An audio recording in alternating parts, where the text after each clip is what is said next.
So when the fish aren't biting, change your depth, change your fly, change your retrieval, also change your location. Like, why have I had no hits? Well, maybe my fly is not getting down deep enough into the strike zone, so I need to change my depth, put on a heavier fly, put on some split shot, something like that. Two, maybe it's just that Guide's Choice Hare's Ear, they're like, no thank you, I'm gonna have to change my fly. Maybe the swinging flies just isn't working, and I might have to go to a nymph rig or fish upriver nymphing down, or go to a dry fly rig. Chances are it's most likely depth. I would say it's most likely depth. Your fly's not getting down to where they are. And then secondly would be fly selection. Those are two of the most likely culprits: depth and fly selection. Depth and fly selection. Depth and fly selection. Most likely depth, most likely fly selection. To that end, I've tied on this egg-sucking leech. It's a pattern that I've had success with in this river before, so I know it works. I tied it myself, so I know there's a lead wrap around the hook shank, so it's going to get down a little quicker. So I'm going to try and knock out two birds with one stone here. Drop this thing a little deeper in a pattern that I know has been successful before, and see if we can't induce some hits. Some people don't like to change their flies a lot because they're not good at tying knots, but you know, you really do need to get good at tying knots, I think, so you can just be changing your flies pretty frequently. And also sometimes just the hole or the river's been fished out over a busy weekend, and that's life, you know, you got to change your spot.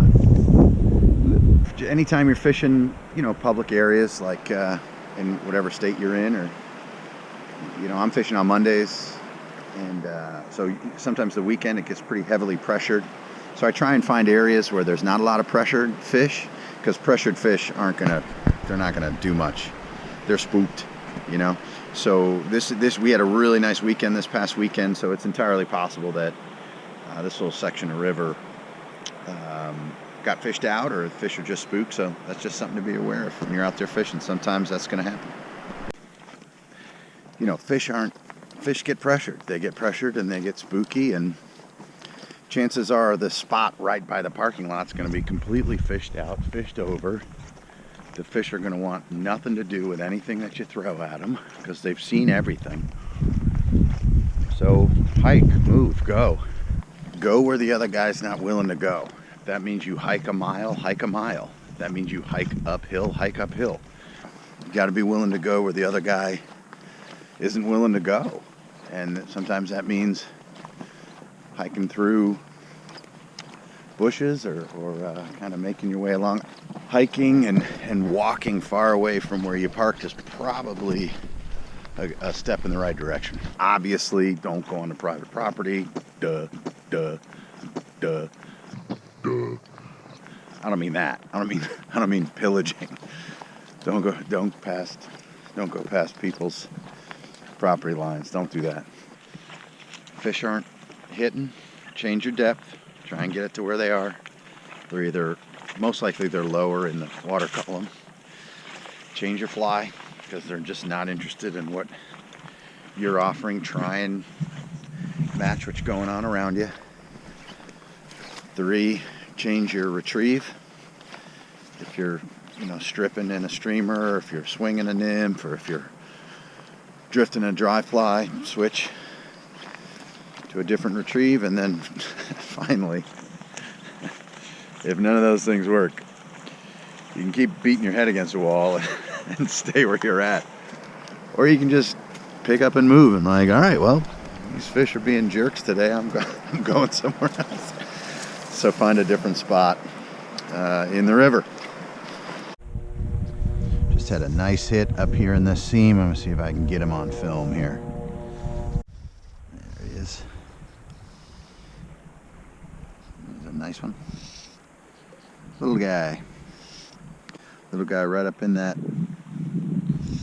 Little guy. Come here, buddy.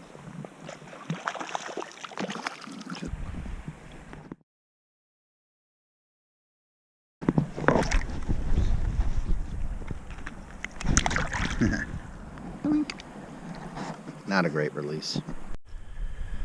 So that was a pretty good example of all four of those things. I changed my fly, went to an egg pattern. I changed my depth. I went to a strike indicator to try and control the depth, get it in the strike zone a little longer. I definitely changed my retrieve. Rather than swinging flies downstream, I was drifting nymphs upstream.